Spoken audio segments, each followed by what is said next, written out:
Good morning. So today is Sunday. In like an hour and a half, we'll be leaving to my aunt's house where we'll be celebrating my grandma's birthday. She turned 81. Last uh, when was it? I think it was Wednesday. Yeah, it is on the 6th. But yeah, so that's going to be where I'll be spending my day today. It's gonna be nice. I'm gonna be eating. And we haven't finished. The cake yet. Like all the parts are already ready. I just have to like put the last layer, the third one, on top. And my mom actually been very helpful because I got the first two parts and like it was falling. Maybe we should like wait a little longer for the cake to cool off a little bit. I don't know. I just know that like it's very pull apart. So my mom, she very smartly she cut like the second layer in half, and just that it wasn't falling. And if the second layer was falling, there's still a third one. It would be pretty bad. It would fall and it would be well, it's really sad because I really did put a lot of time and effort into this cake. So yeah, so we're gonna have the final touches, a little bit before we leave. So like the cake has to, be steady for the least amount of time possible. But yeah, but that was something that I did yesterday in the afternoon, and then in the afternoon to the evening, I went out with my dad because I needed my a spray solution that I have for my nose because of my allergies. They don't have it at the health center. They haven't had it like for a while, but you can still get it for free. There's this program that basically like it is called like it's a popular pharmacy, where basically there's some drugstores that they have this. They do this. So basically, you just go there, you show the prescription, and like you end up not having to pay for it because that's all the government. So that is one of those things that I'm like good use of my tax money that we're spending. But yeah, but we went to like the one specific drugstore that is like at the very least like half an hour on foot. And we went out. At first, my dad was like, "Let's just go, just take the car and go really quickly." But because of my mood and my energy, the amount of energy that has been kind of like exploring, they're like, "Yeah, let's just go walking there." And then they didn't have in that unit this franchise, so we went to a mall that was a little further down the road, and they had it there. Then we got it, and we also just we ended up walking around a little bit, just seeing things. But I talked about this before, it's kind of hard with my dad because I like seeing things, and usually like with my mom, I'm pointing out like things that I see that I find to be interesting, fascinating, or fun, or whatever, and like that doesn't mean that I want to buy them. But my dad doesn't really get that, so he thinks that whenever I point at something, I want to buy it, and that's not really the case at all. But this whole situation led to me getting ice cream yesterday because I mentioned that I had like a coupon for Outback Steakhouse that expired yesterday, and it's usually only in the afternoon, so I should it's starting at like 5 p.m. that you can use it. And I was just pointing it out, but he was like, "Oh, you wanna go?" And I mean, like in theory, I would like to go, but like I don't have the money, so I'm not really invested in that. But then he kind of like thought that I was sad because of that, but I wasn't sad. I was just like low. My energy levels kind of dropped. Mentally, physically, I was still walking, but like mentally, I kind of just wanted to get home and get on my bed and fall asleep, which I did do eventually. But so because he thought I was sad, he ended up dropping by this ice cream shop that it is also like a franchise. There are a bunch of them all around town. But they basically have like they sell stuff at the price they buy at a factory, back from factory. So it was just very excellent. The prices we ended up spending $30, but at the end we got like a lot of things. So we ended up spending money. That wasn't the intention, but everybody was happy in the end. I had the fun, a nice pistachio, not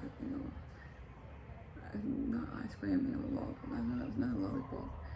It's like ice cream on a stick. I forgot the name, but I had one. My dad had a pudding one, and we also brought sundaes for the whole family. We're not gonna get them today because we're going to go out, and dessert is going to be the cake that I'm making with my mom. I think at first she was because I'm doing like most of it, but I am getting help, and help has been very vital So I think half and half. It is a good amount of her to get credit. Uh, so yeah. So anyways, yesterday. Oh yeah, this week starting tomorrow.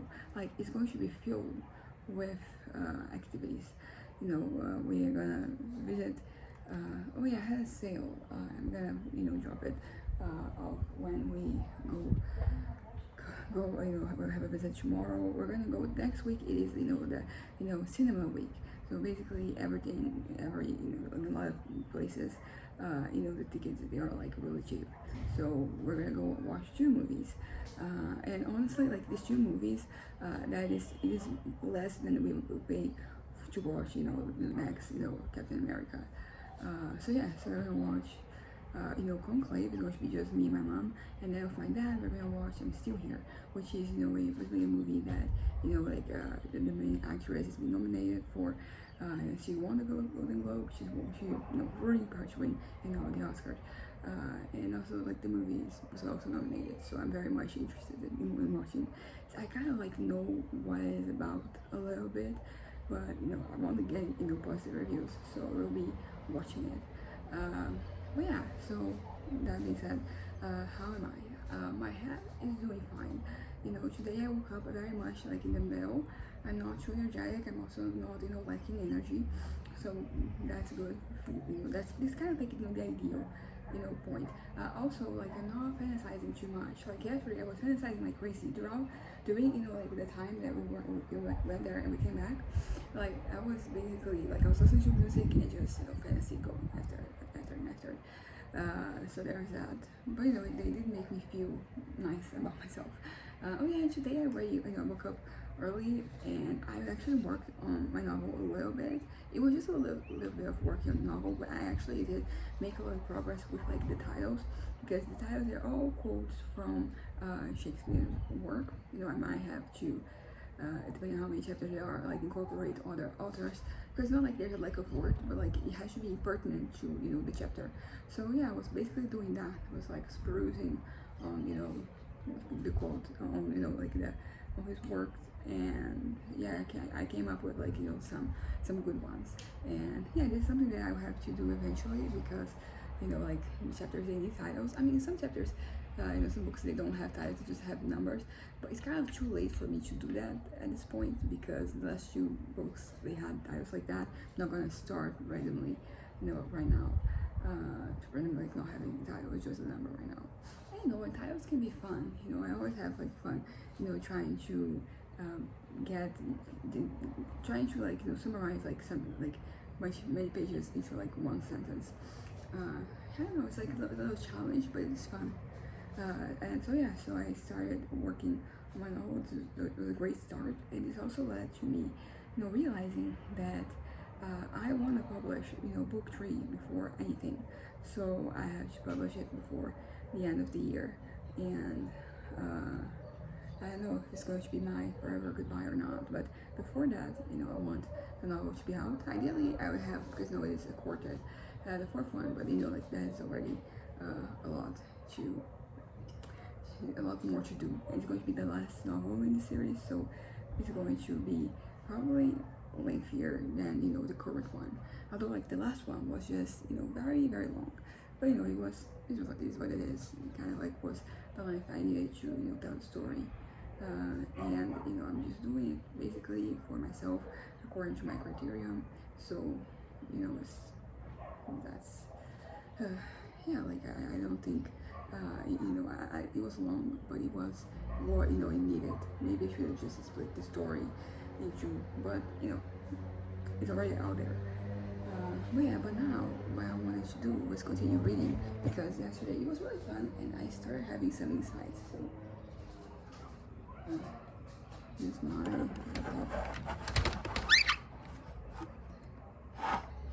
just okay. Where is it? It's not here. Oh, it's here. So anyways, I was talking about enneagram type 5, and I'm writing like the descriptions that they have on the website.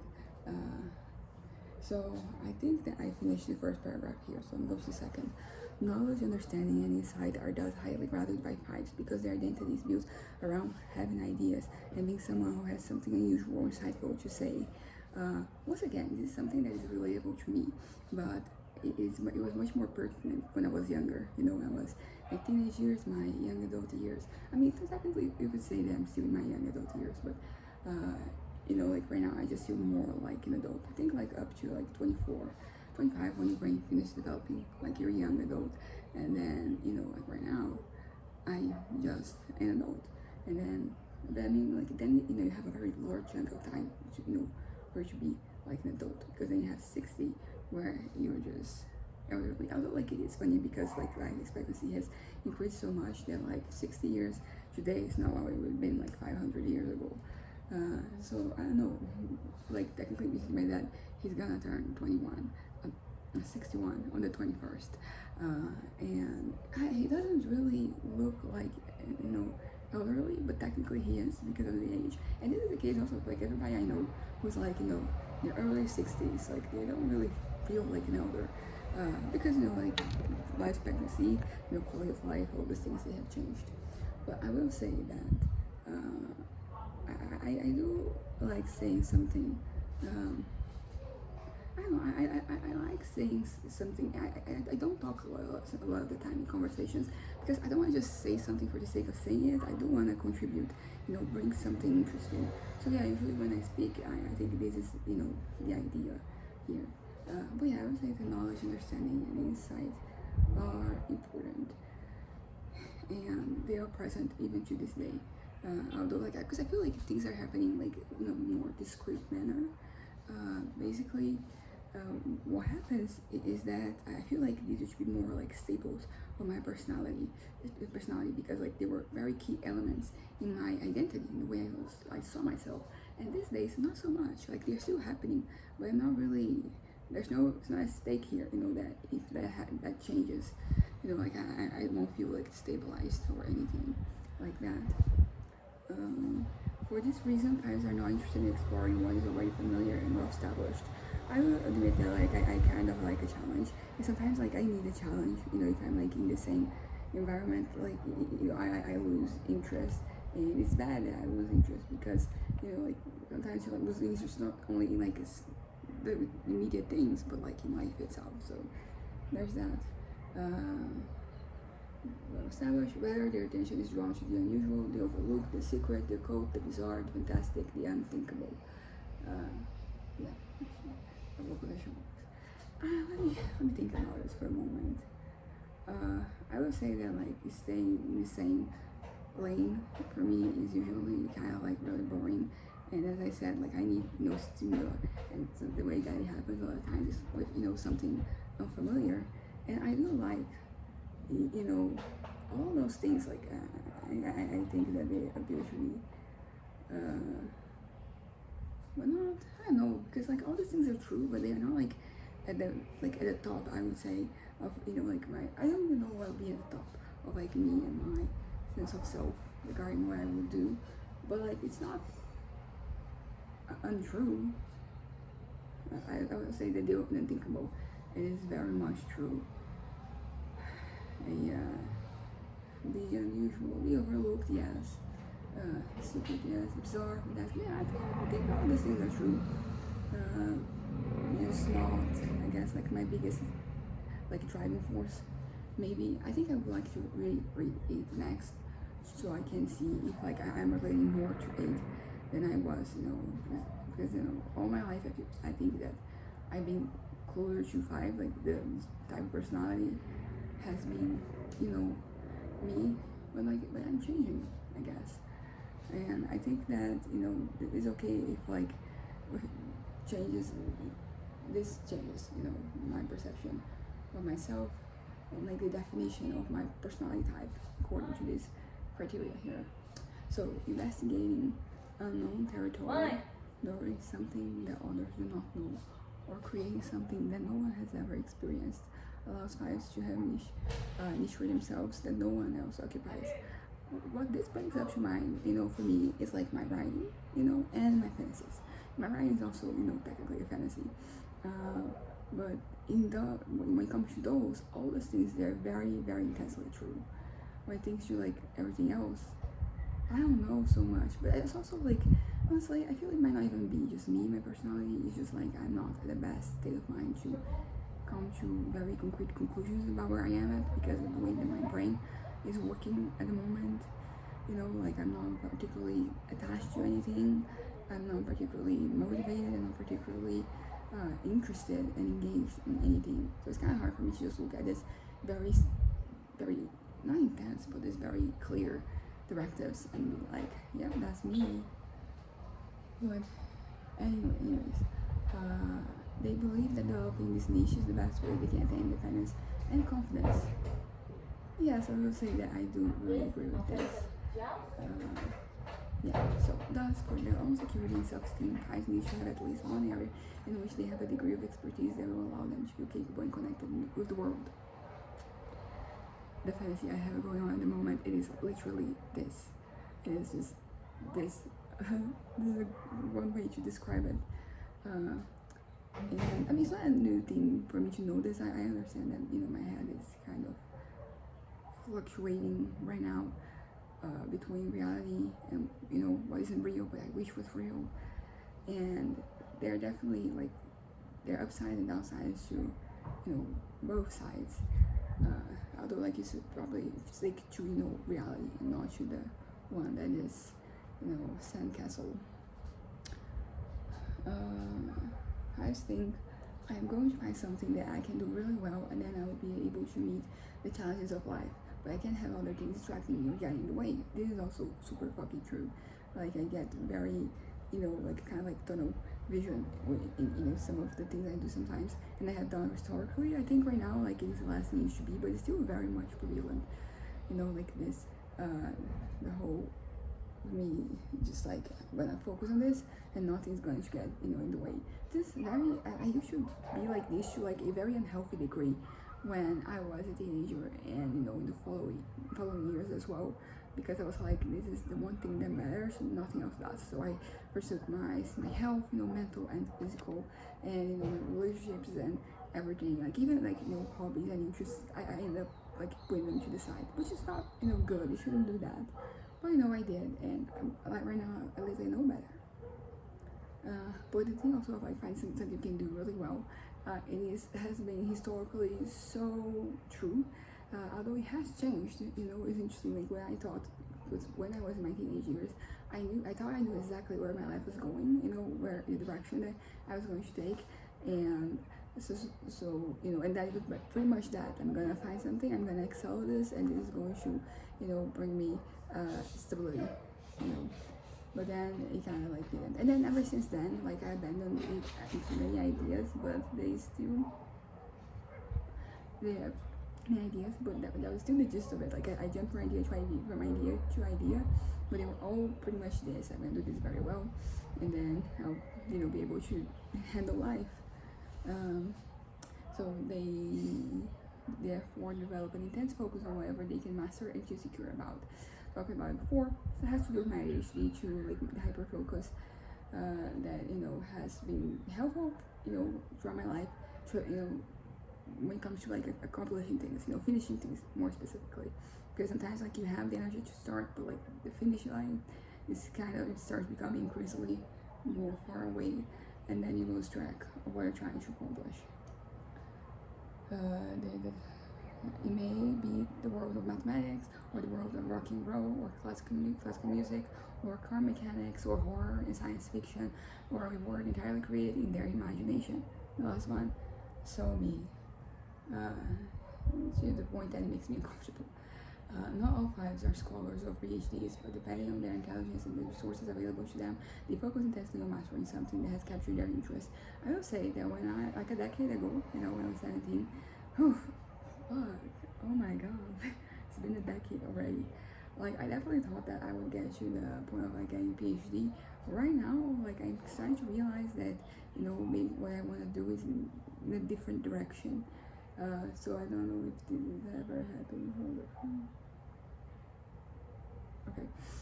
So I don't know if that's probably not happening. Not because I don't have the capacity, just because I feel like it's not even that I lost, interest. It's just that other things they came and became more of a priority than my scholar, my scholar life. But I did definitely thought I would be like a scholar when I was 17.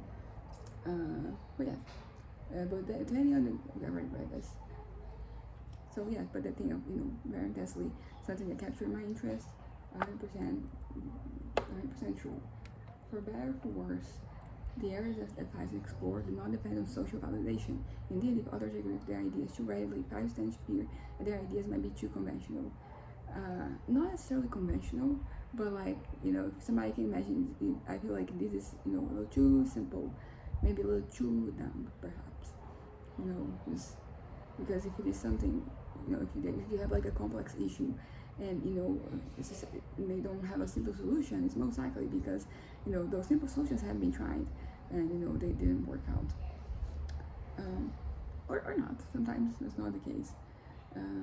History is full of famous fights who overturned accepted ways of understanding or doing things. Darwin, Einstein, Nietzsche. Many more fights, however, have become lost in their Byzantine complexities of their own thought processes and becoming merely eccentric and socially isolated. Yeah, I am definitely the latter. Although, like, I am making progress, the whole socially, isolated thing, I am, engaging more in, social activities, and, usually after they're over, I'm kind of like, I need to take a little break, but, I'm still going, and that's important. And also, it's being generally good for my head. I think it's getting me out of my shell, and I am also like learning more, not necessarily about life or anything like that, but about myself. I'm just seeing that sometimes some of the things that I was very much like, this is impossible for me, I'm not gonna do it. It's more of like a mental thing, like I thought that that was the case, but then you try and it's like, okay, like I can actually do this. It's not like the monster of seven heads that I thought it was. The intense focus of five scandals leads to remarkable discoveries and innovations, but when their personality is more fixated, it can also create self-defeating problems. This also is really me. Yeah, like I thinking about like me 18 to like 20, 21, and no, almost 22. Yeah, 21, 18 to 21. That was so the case. Like I created many self-defeating problems that got in the way and prevented me from actually, just launching into life. Right, just starting. I got stuck and I couldn't leave. But I have eventually left, so that's good. This is because our focus of our attention unwillingly serves to distract them from the most pressing practical problems. Whatever the sources of their anxieties may be, relationships, lack of physical strength, inability to gain employment, and so forth. Damn, I have the ability to gain employment. That because this is actually like a huge one for me. Because you need employment, so you can, sustain yourself. And yeah, there are a lot of there's a lot of anxieties regarding that. To the point that I have had to take medication. Like my doctor had prescribed something, in certain moments when I'm pursuing a source of like a form, maybe not necessarily employment, but a source of money, so I can just sustain myself. Average fives tend to deal with this issue, the employment and so forth. Average fives tend not to deal with these issues. Rather, they find something else to do that will make them feel more competent. I'm really called out right now. This is very me when I was, once again, I'm not saying like teenager and young adult like too much, but they are very, but it was the case. I had like very bad habits and bad, behaviors that I had, developed, and they just brought out like the worst, in me. And also they got me simultaneously stuck. But these things of like finding something that make you competent is something I've done like so often in my life. It's just I do to this day. I'm not feeling particularly good about when I'm doing something, I go and I do something else. And it can be right. And it's kind of funny because sometimes I'm feeling like that, so I'll go right because that is something that I'm feeling like I'm good at, and that I am doing like good job. I'm doing something. It's not just like a run of the mill story. It's like I am addressing something or whatever. And then there are times where like I feel bad, like my writing is very shitty, so I go and I do something else. So I feel like I have like these cycles, where sometimes something is the key, sometimes it is the problem. But yeah. But it is the key is to feel more competent. To this day, this is a problem that I end up facing every other day. So the irony is that no matter what degree of mastery they develop in their area of expertise, this cannot solve their more basic insecurities about functioning in the world. Very obvious thing, but it is something that I have historically struggled with, and that I still struggle with. But I mean, I know what I'm doing. I know the mental process that is going on, but sometimes just knowing that doesn't really change anything. You're still stuck in that process, in that loop, where you're trying to find something so you can feel, like you're good. That yeah, you're doing something to make yourself feel better about your insecurities, about your fears. But then it doesn't really address them, because the way you're looking to do that is by doing something else entirely. And like that thing makes you feel good about yourself, but it doesn't make you feel good about these other things, because it has nothing to do with this. For example, as a marine biologist, if I could learn everything there is to know about a type of shellfish, but her fear is that she's never going to be able to run her own household adequately. She will not have solved her underlying anxiety. Pretty much what I just said. Dealing directly with physical matters can feel truly daunting for Fives. Henry is a life scientist working in a major medical research lab, and now there are quotations. Since I was a child, I have shied away from sports and strenuous physical activity whenever possible. I was never able to climb the ropes in gym class, stop participating in sports as soon as it was feasible, and the smell of a gymnasium still makes me uncomfortable. At the time, I have always had